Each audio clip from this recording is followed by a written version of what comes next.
Je pense qu'on est tous dans le même panier. On a des sacrés écarts types dans nos cartes de score. Il y a un jour, le mec, admettons, il soit 10, il va jouer 5, extraordinaire. Et une semaine après, il va rentrer une carte à plus 25. J'attends en commentaire celui qui n'a jamais vécu ce genre de partie. Si tu existes, tu ne fais pas partie de notre clan. Vous avez pu visionner sur ma chaîne le magnifique vlog que j'ai tourné à Courson en compagnie d'Adri de The Scratch Club, où d'ailleurs, comme vous avez pu le voir, j'ai joué un golf catastrophique.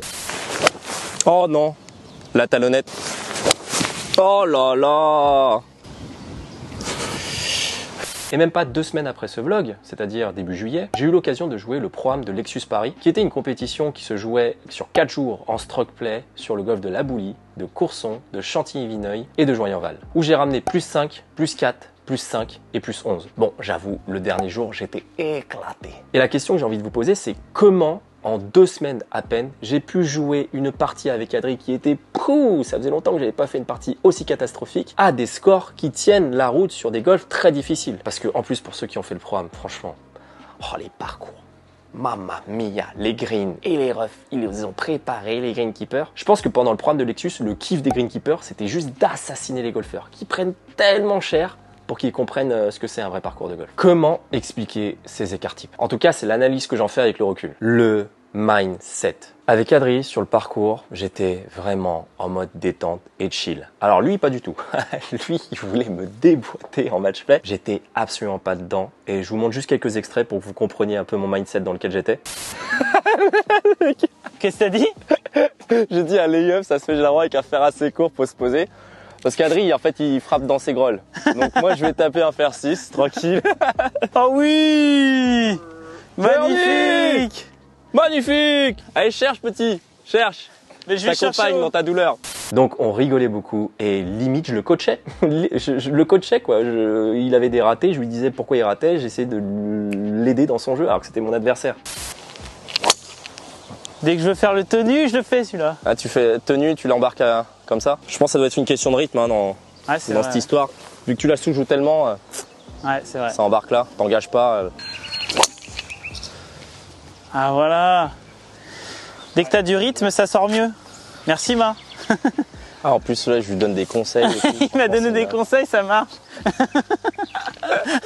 J'aide mon adversaire et tout. Ça n'avait aucun sens.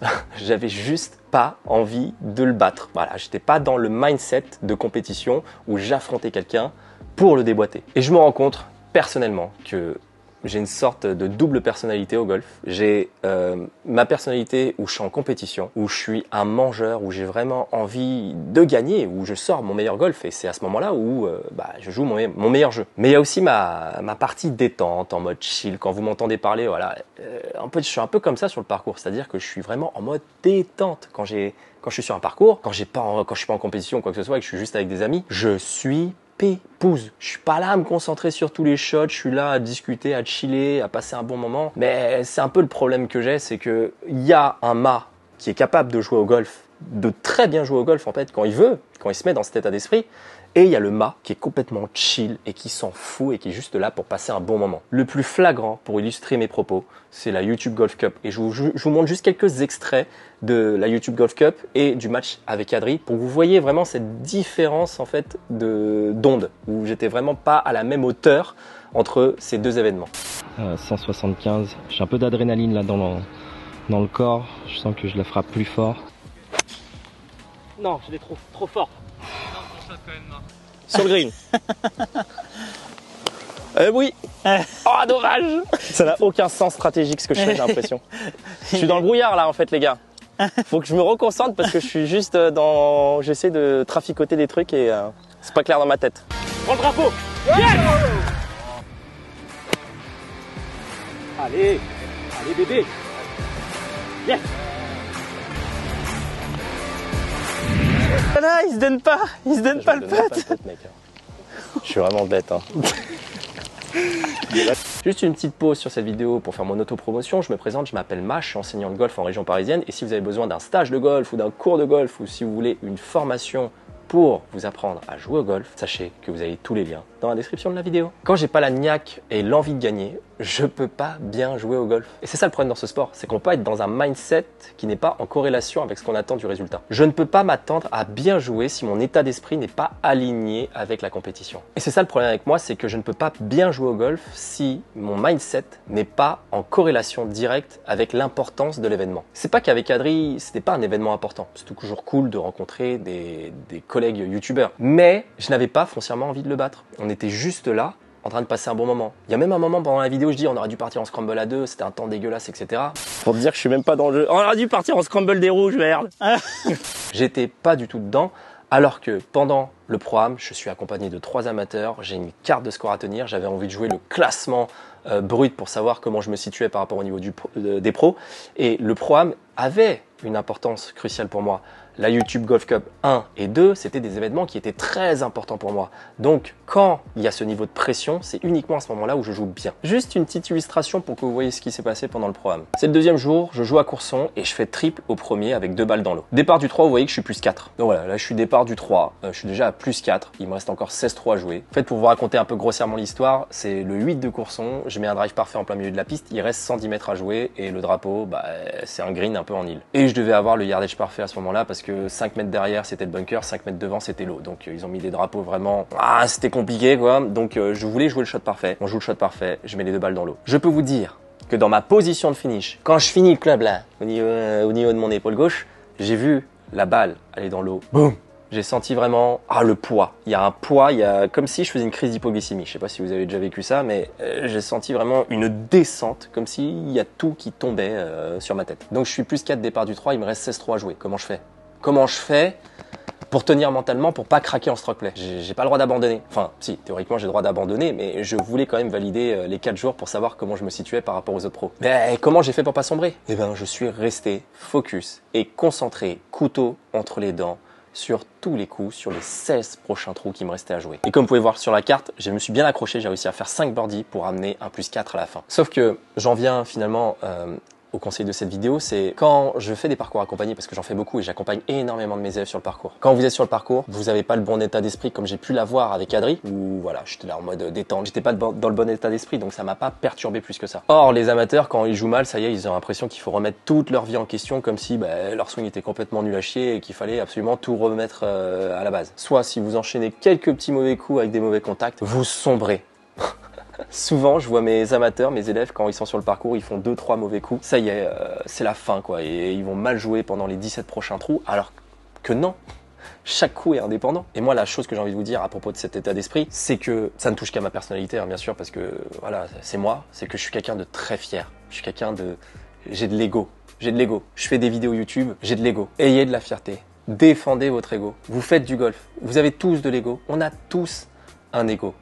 Vous n'êtes pas content quand vous sortez d'un parcours et que vous avez mal joué. Vous n'avez pas l'impression que ça touche à votre ego, que ça touche à votre fierté, comme si vous étiez une sombre merde. Si vous avez cette impression en ayant mal joué au golf et que vous sortez de là en vous disant que vous êtes nul, c'est que ça touche forcément à votre fierté ou à votre ego. Ne nous cachons pas, le golf est un sport d'ego. Et pourquoi j'ai bien joué pendant ce programme et que j'ai mal joué contre Adri? Parce que j'avais besoin de me prouver quelque chose pendant ce programme. Je n'ai plus rien à prouver en quelque sorte à ma communauté, à YouTube. Je m'en fous de jouer comme une chèvre en vidéo parce que je pense avoir personnellement assez fait mes preuves avec tous les vlogs que j'ai tournés pour savoir que j'ai validé un bon niveau de jeu, en tout cas assez convenable pour moi pour pouvoir enseigner le golf. Donc j'en ai strictement rien à faire de m'afficher sur YouTube avec un golf complètement catastrophique. Par contre, le pro-am, il avait une importance particulière pour moi. Et ça a touché à mon ego et à ma fierté. Je voulais, à travers ce programme, me prouver à moi-même que j'étais encore capable de scorer. Et depuis la naissance de mon fils, en 2022, je n'ai plus le temps de jouer, je n'ai plus le temps de m'entraîner, je n'ai plus le temps de progresser au golf. Du coup, je vous laisse juste imaginer. Vous, c'est pas votre métier. C'est-à-dire que quand vous sombrez mentalement sur un parcours,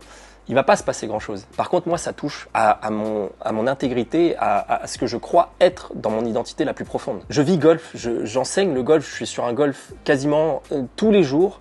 Et savoir que je suis peut-être plus capable de bien jouer au golf, là, franchement, ça touchait très profondément à mon identité personnelle. Par contre, je sais que quand j'ai envie de bien jouer au golf, je suis capable de mettre les choses en place pour jouer au golf. Et ça, vous savez par quoi ça passe? Mais par votre putain de routine. Franchement, il y a un truc qui m'exaspère dans mes vidéos YouTube, c'est que mes vidéos les plus regardées, c'est des vidéos qui vous servent à rien. Enfin, ça vous servira pas à mieux scorer. Les vidéos qui font le plus de vues sur ma chaîne, c'est quoi? C'est le driver et compresser des fers. Mais on s'en fout.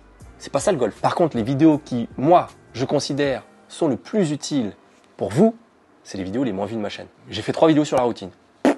Je fais pas plus de 3 ou 4 000 vues dessus, quoi. Alors que c'est les vidéos les plus importantes. Le golf, c'est quand même le seul sport où on a le droit de prendre son temps avant de jouer. Et la routine, c'est notre bouclier de pensée parasite. Je vous montre ma carte de joint et aval pour que vous compreniez quelque chose à propos de la routine. Là, vous voyez, on est sur le départ du 10 et vous voyez que je fais un triple bogey. Et vous savez ce qui s'est passé sur ce trou? J'ai mis 2 balles snappées à gauche. Et vous savez pourquoi je mets ces 2 balles à gauche en limite? C'est pas à cause de ma technique, les gars.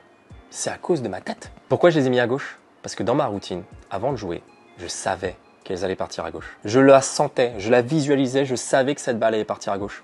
Qu'est-ce qui s'est passé? Bah, mes balles sont parties à gauche. Mais parce que moi aussi, j'arrive pas à me concentrer sur tous les coups sur un 18 trous. Moi aussi, mentalement, je craque parfois. Voilà, je suis pas stable mentalement, je suis pas tout le temps sur une ligne directrice en perpétuel sur un 18 trous. Parce que c'est pas mon métier de jouer au golf, parce que c'est pas mon métier de scorer. Mais en tout cas, j'arrive à m'approcher d'une certaine zone de concentration qui me permet quand même de tenir un certain score.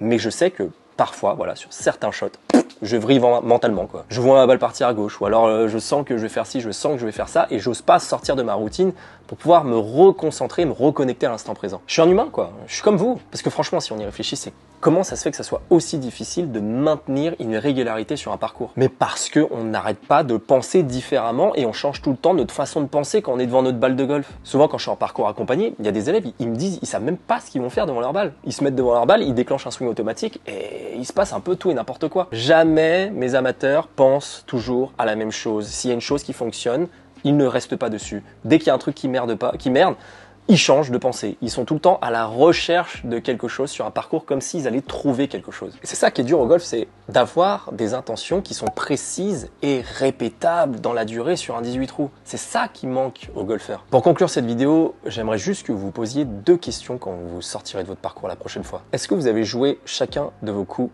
avec lucidité, c'est-à-dire que vous avez toujours eu une intention qui était juste, vous avez toujours eu une ligne directrice pour savoir où est-ce que vous allez quand vous êtes devant votre balle de golf? Si la réponse est non, regardez mes vidéos sur la routine. Essayez de vous développer un schéma de pensée qui sera en corrélation directe avec la connexion de l'instant présent sur le coup. Et la deuxième question, c'est est-ce que si vous aviez eu un état d'esprit différent de votre partie, est-ce que vous auriez mieux joué? Pourquoi vous jouez au golf?